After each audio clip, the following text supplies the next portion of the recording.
This is my video on accommodations and modifications for a lesson plan from math. Brittany Anderson did the lesson plan. It's for third grade level. It's called Candy Lovers Survey. Sam is a student. I'll tell you what we know about Sam. Sam does not speak. He uses an assistive technology device with 9 picture choices, uses the words yes or no effectively, makes choices when given 3 options, knows the difference between big and small, numbers 1 to 10, understands greater than, less than, and equal. He knows his shapes and colors. Not clear on whether he knows addition or subtraction, but he does know putting together or taking away from, so he kind of knows it.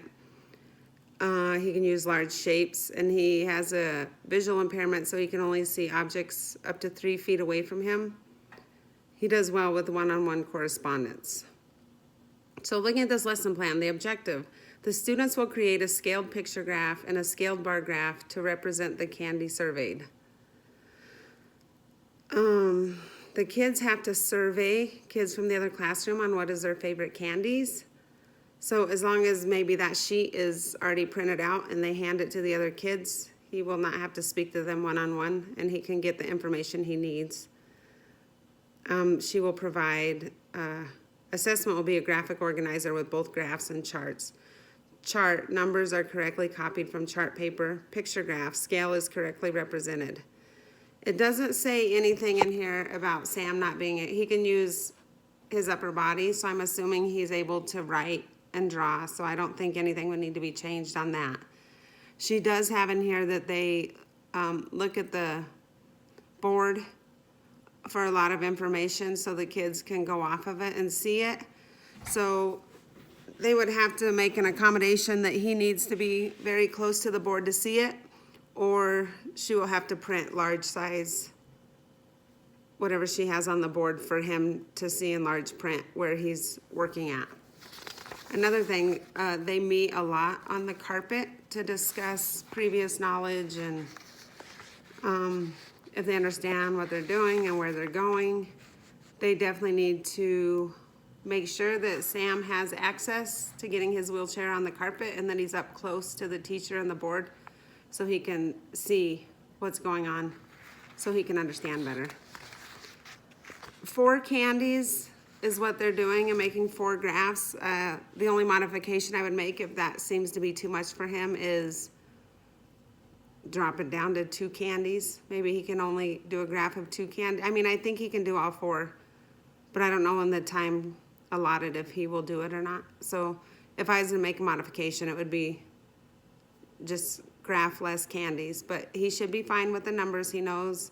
They have a teacher going around working with kids on the project and a special teacher working with students who need the help.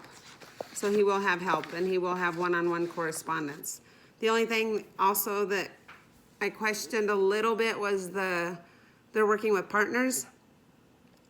So if Sam doesn't communicate well,